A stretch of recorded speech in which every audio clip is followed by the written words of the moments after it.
Let us pray in the name of the Father, and of the Son, and of the Holy Spirit. Amen.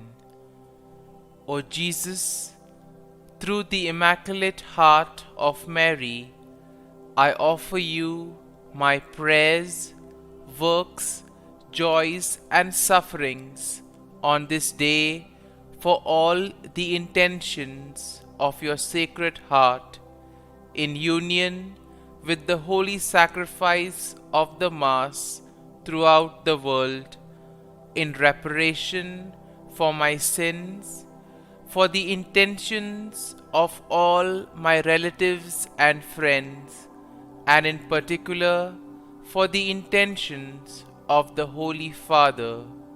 Amen. Let us pray for the intentions of the Holy Father for the month of October.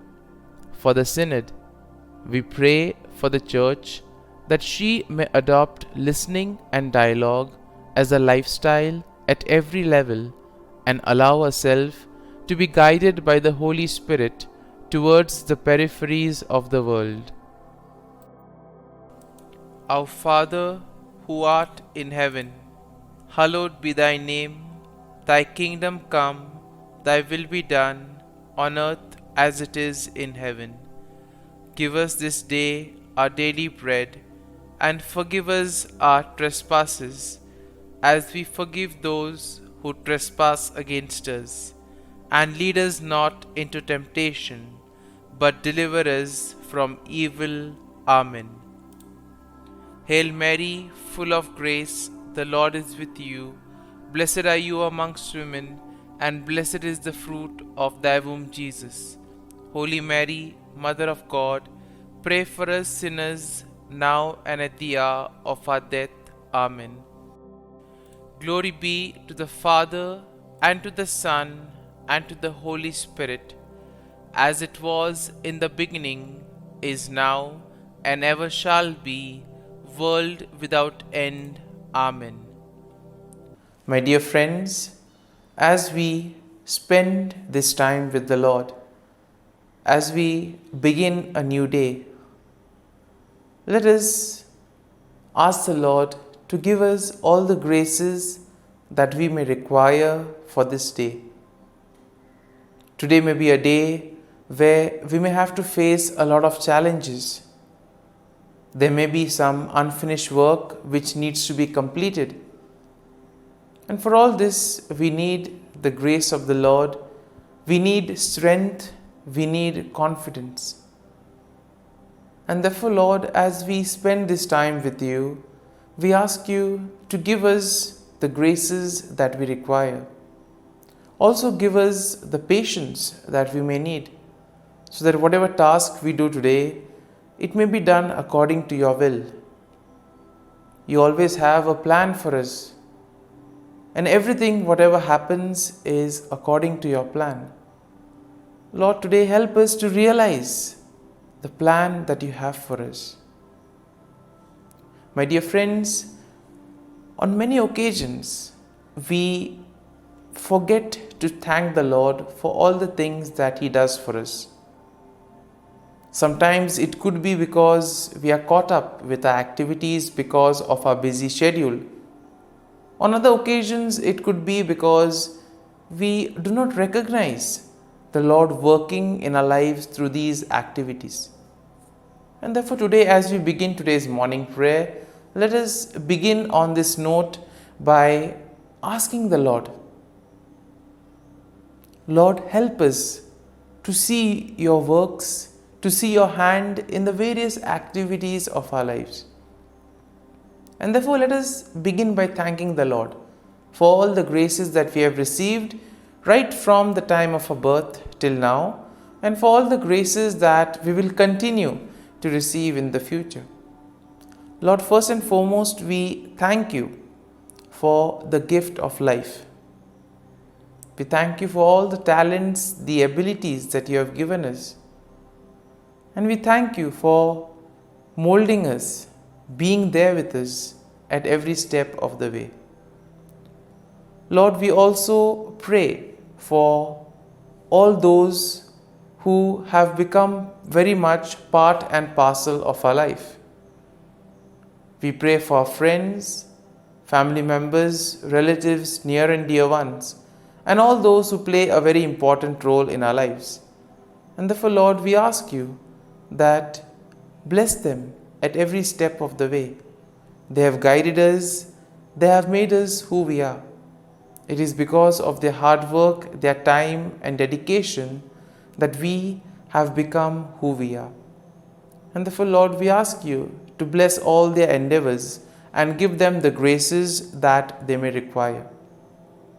Lord, we also thank you for all the activities that have gone by, for guiding us, for protecting us. Most importantly, we thank you for the gift of this day, a day that may have its challenges. And therefore, Lord, we ask you to be with us, to guide us, and to protect us. Lord, we also ask you that you be with us at every step of the way. Lord, we thank you for giving us the experiences in life. There may have been many experiences which may have been good, which we may want to cherish. But there may also be those experiences which may be very hard. But these experiences have taught us a lot in life. Therefore, Lord, we thank you for these good and not so good experiences. Lord, we thank you for every opportunity that you have given us to make use of our talents, to make use of our gifts, not only for ourselves but also for the betterment of others. And therefore, Lord, as we offer you this day, we ask that you may be present in whatever we do, in all our endeavors. And my dear friends, let us now close our eyes at this moment and let us praise the Lord for giving us the gift of another day. He has woken us up this morning. He has given us good health. He has kept us in His love. At every moment, His gaze is upon us. Our Lord never abandons us. He loves us. He is there to guide and protect us. And for all this, Lord, we thank you. We praise you and we glorify you. And my dear friends, let this day be a day of joy and blessings in the name of our Lord Jesus Christ. My dear friends, today we shall reflect on Psalm 61. And as usual, we shall have a general overview of the psalm and then we shall go into the details of the psalm. Now, Psalm 61 is a psalm of David expressing his cry for help and his trust in God's refuge and protection. And therefore, in a way, Psalm 61 can be divided into three main sections. The first section will include a plea for God's attention and assistance, and this we can find in verses 1 to 2. Now, in verses 3 to 4, we will find a declaration of trust in God's shelter and faithfulness. And then finally, in verses 5 to 8, we see that there is a vow to praise God and fulfill vows in the presence of the Lord. And therefore, we see that verse 1 begins, "Hear my cry, O God, attend to my prayer." And therefore, in this opening verse, we see that David earnestly calls out to God, seeking his attention and imploring him to listen to his cry for help. And now we'll see that this will set the tone for the psalm as a heartfelt plea for God's protection. Now, in verse 2, we see that it begins, "From the end of the earth I will cry to you. When my heart is overwhelmed, lead me to the rock that is higher than I." Here we see that David expresses his desperation and he acknowledges the fact that his overwhelmed heart is something that needs attention. Now, he recognizes his needs for God's guidance, and therefore he asks to be led to the rock, symbolizing a place of safety and security. And therefore, when he considers this whole scenario of the rock, he considers the rock to be a place or a situation that is higher and stronger than his current situation. So therefore, the rock becomes a kind of a shelter, a kind of a protection for him. Now, in our day-to-day lives, we also will realize that when things do not go according to plan, we also need some kind of refuge. We need something that will be there to give us confidence, to guide us. And similarly here, the Lord becomes the rock for David. Now in verses 3 to 4, we see, "For you have been a shelter for me, a strong tower from my enemy. I will abide in your tabernacle forever. I will trust in the shelter of your wings." And we see that here David reflects on his past experience of finding refuge and protection in God. He therefore describes God as a shelter, a strong tower, and the one who provides a safe place under his wings. Now David affirms his commitment to dwell in God's presence forever and to place his trust in his protective care. Now in verses 5 to 6, we see, "For you, O God, have heard my vows. You have given me the heritage of those who fear your name. You will prolong the king's life, his years as many generations." And here David expresses his gratitude and his confidence in God's faithfulness.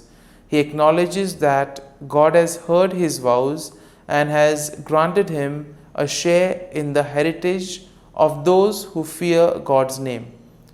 Therefore, David believes that God will extend his life and bless him with long-lasting kingship. And then finally in verses 7 to 8, "He shall abide before God forever. O prepare mercy and truth, which may preserve him. So I will sing praise to your name forever, for I may daily dwell and perform my vows." Here David concludes the psalm with a declaration of his intention to place God continually, to sing praises to God and to fulfill his vows. Here we see that he expresses his desire for God to prepare his journey. Therefore, he expresses his desire to be seen in the mercy of the Lord. And therefore here he emphasizes on the qualities of the Lord, that the Lord is merciful, that the Lord is kind. And therefore he calls upon the Lord to be there, to sustain him, to help him in these moments of trials. And therefore, my dear friends, overall we see that Psalm 61 showcases David's heartfelt cry for God's help and his unwavering trust in God's refuge and faithfulness. It highlights a theme of seeking shelter and protection in God, especially during moments of distress. And therefore the psalm encourages a posture of praise and commitment to fulfilling vows in response to God's intervention and steadfast love. And therefore, my dear friends, having reflected on this psalm, let us spend a few moments in silence. Let us allow the psalm to take root in us, so that whatever we may have gained, it may be a verse or a thought that touched us, that may have got our attention. Let us remain with that verse, let us remain with that thought. And therefore, allow the Lord to lead you. Let the psalm become part of you. So as you spend a few moments in silence, remain with this thought, remain with this verse. And therefore, let the psalm become part of you, so that together your actions may reveal the love, praise, and joy of the Lord.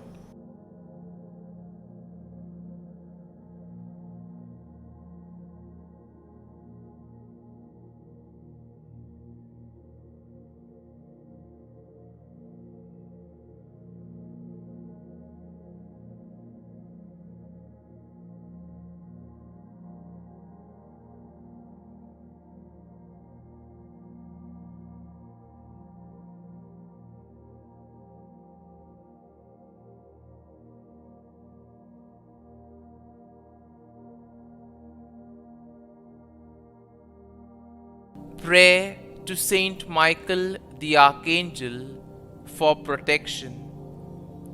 Saint Michael the Archangel, defend us in battle. Be our defense against the wickedness and snares of the devil. May God rebuke him, we humbly pray.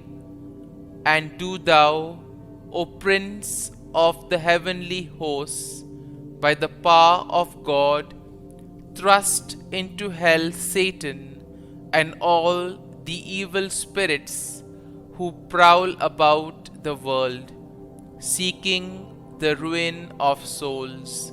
Amen. Act of Adoration. O Sacrament most holy, O Sacrament divine, all praise and all thanksgiving be every moment thine. Saint Gertrude, prayer for souls in purgatory. Eternal Father, I offer Thee the most precious blood of Thy divine Son, Jesus, in union with the masses said throughout the world today, for all the holy souls in purgatory, for sinners everywhere, for sinners in the universal church, those in my own home and within my family. Amen. May the divine assistance remain always with us, and may the souls of the faithful departed through the mercy of God rest in peace. Amen. Glory be to the Father, and to the Son, and to the Holy Spirit, as it was in the beginning, is now, and ever shall be, world without end. Amen.